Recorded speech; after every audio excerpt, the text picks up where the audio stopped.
Hola, estimados alumnos y alumnas de segundo de bachillerato A y B del IES El Olivo en psicología. ¿Qué tal? Bueno, vamos a explicar en la medida de lo posible parte de los contenidos de la unidad didáctica 6, que se refiere a los procesos cognitivos superiores, y nos toca ahora hablar, después de haber hablado de la memoria y de la percepción, del aprendizaje.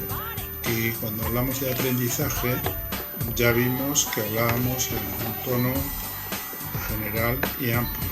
Solo hablamos podemos asimilar a aprendizaje al académico, ¿verdad? Sino en general a todo lo que se aprende, no solo conceptos o teorías, sino actitudes, comportamientos, etc.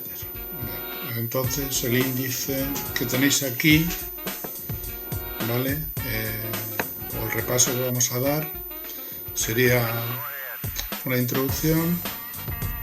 Esta parte no la tenéis en el libro, lo hemos explicado ampliamente, creo yo, en clase, cómo pues la psicología es la ciencia de los comportamientos y a la vez de los esquemas mentales, como algunos esquemas mentales se convierten en conductas, ¿vale? Entonces hablaremos de las finalidades de la conducta, las conductas propositivas y, como ya hablamos también, cuál es la base, dónde se funda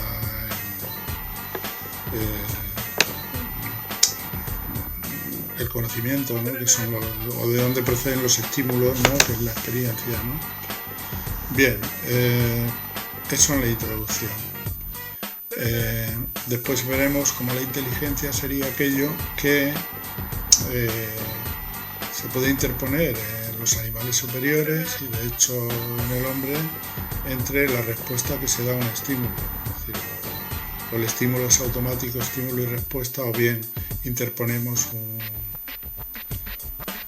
esquema mental o cualquier otra cosa entre el estímulo y la respuesta, por lo cual las respuestas pueden ser amplias e indefinidas. Bien, pasaremos en el punto 2 a definir lo que es el aprendizaje y nos colocaremos un poco sobre las conductas innatas y reflejas, y nos situaremos un poco del lado, como ya vimos, de la psicología animal y de la etología. En el punto 3, los aprendizajes, empezaremos con las investigaciones del del conductismo. Empezaremos por contextualizar lo que es el conductismo clásico de Watson y después hablaremos lo que es la discriminación y generalización de estímulos y la extinción de la conducta. En el condicionamiento clásico. El condicionamiento clásico es lo primero que se formula en cuanto como forma de aprendizaje, ¿verdad? Y después sobreviene el condicionamiento instrumental u operante, aunque el primer psicólogo que trabajó en la conducta operante fue Thorndike, que es anterior incluso a Watson. Lo veremos, la diferencia que hay entre condicionamiento clásico e instrumental. Por último nos remitiremos al aprendizaje por observación, aprendizaje vicario también se ha llamado, y el aprendizaje en el cognitivismo, donde estudiaremos a David Ausubel y su teoría de los aprendizajes significativos. Por último, una clasificación de todos los modelos de aprendizaje, ¿verdad? Sociales, verbales, procedimentales, etc. Bien, pues vamos ya, para no perder mucho más tiempo, con la parte primera, la introducción. ¿Vale?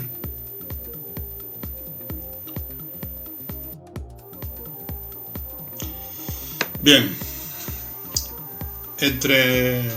cuando definíamos en los primeros temas, ¿verdad?, psicología como ciencia del comportamiento y de los estados mentales, no era de una forma que no se pudiera justificar ahora, ¿no? Ahora ya podemos justificarlo fehacientemente, en el sentido de que de alguna forma los estados mentales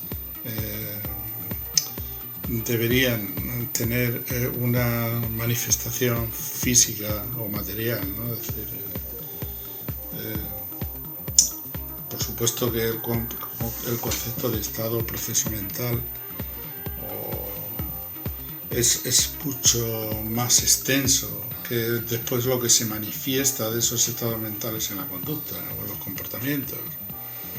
Pero en realidad solo sabemos o podemos saber el estado mental o el proceso mental de una persona cuando hay una reacción o se produce, digamos, una estimulación que hace posible una conducta. O sea, y entonces veremos que el estado mental tiene un significado estimulativo, ¿no? Bien. Por lo tanto, habría que hablar de conductas propositivas o son todas aquellas conductas que tienen una finalidad, ¿verdad? Como por ejemplo las conductas humanas o algún tipo de conducta animal, ¿verdad? Y las conductas puramente reflejas e instintivas.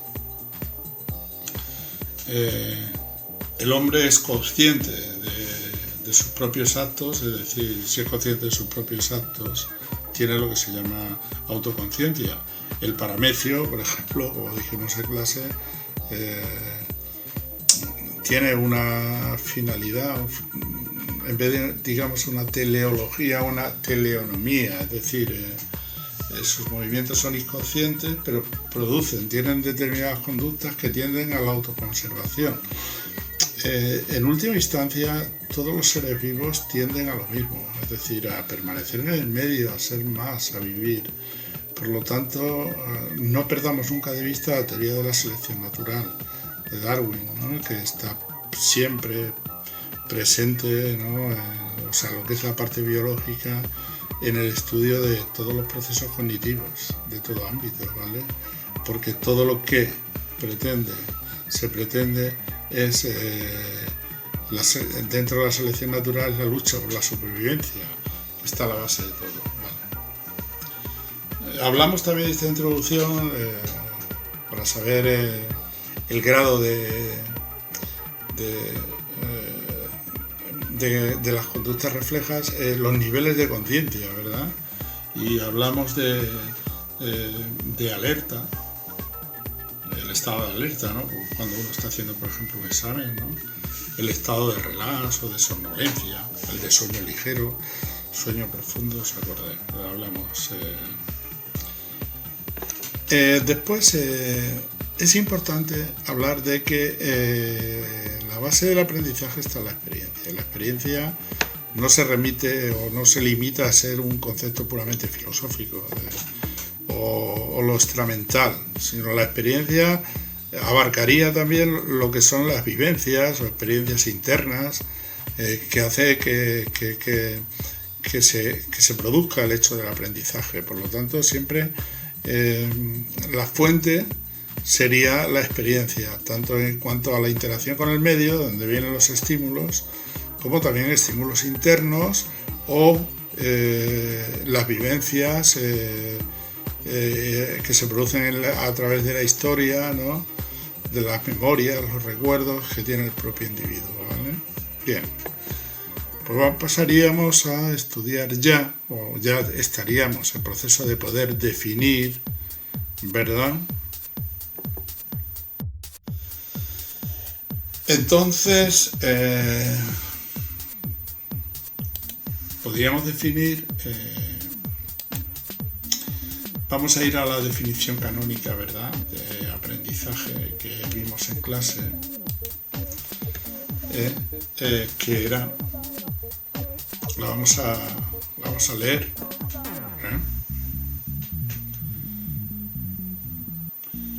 Es un proceso que origina nuevos comportamientos o los modifica a través de la experiencia.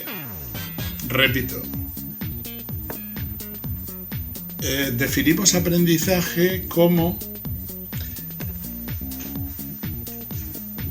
un proceso que origina nuevos comportamientos o los modifica a través de la experiencia.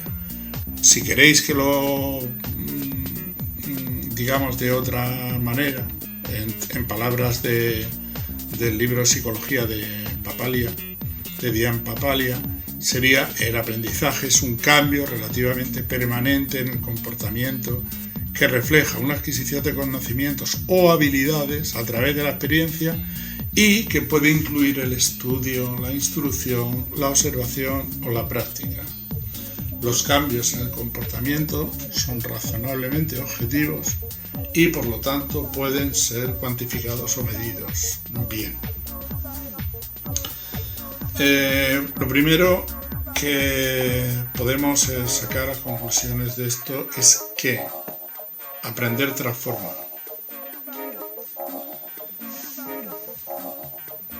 Transforma. Por ejemplo, si en el aprendizaje académico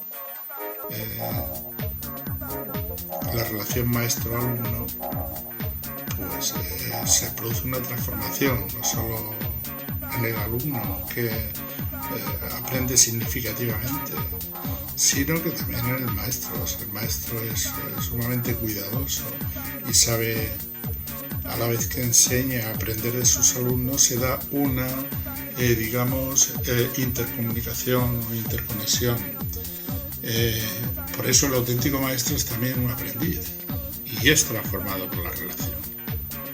Por eso un maestro cerrado que vimos en clase puede llenar de información a sus alumnos, pero otros son privados de participar y de manifestar su disposición para el cambio, por quien debe facilitarle su crecimiento personal. Sin embargo, un maestro abierto anima, motiva, y empezamos ya por el tema y vimos la diferencia en clase entre causas y motivos. Y la motivación es algo interno, ¿verdad?, del sujeto. Y si no hay motivación es difícil que se aprenda, ¿vale? Por lo tanto, el auténtico maestro debe buscar la motivación, respetando la autonomía, para que el propio alumno descubra, ¿verdad?, por sí mismo y haga significativos sus aprendizajes. Bien, eso es lo primero. Por lo cual el aprendizaje también conlleva o comporta un cierto riesgo o aventura, ¿vale? Bien.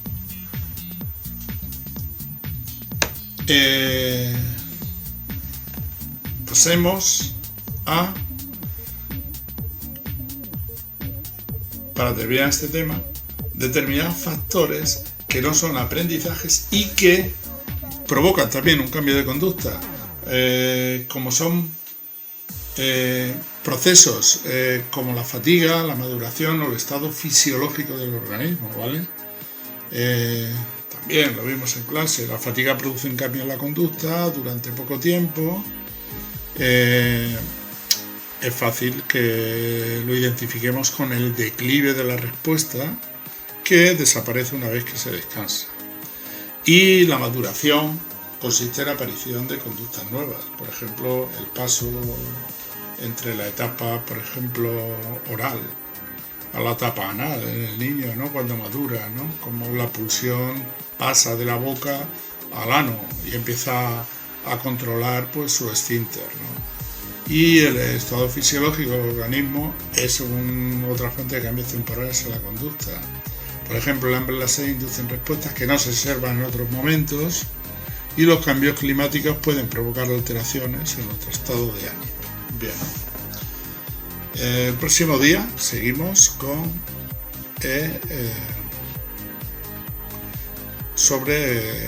hablaremos sobre los patrones innatos de la conducta, ¿vale? Por hoy es suficiente. Gracias.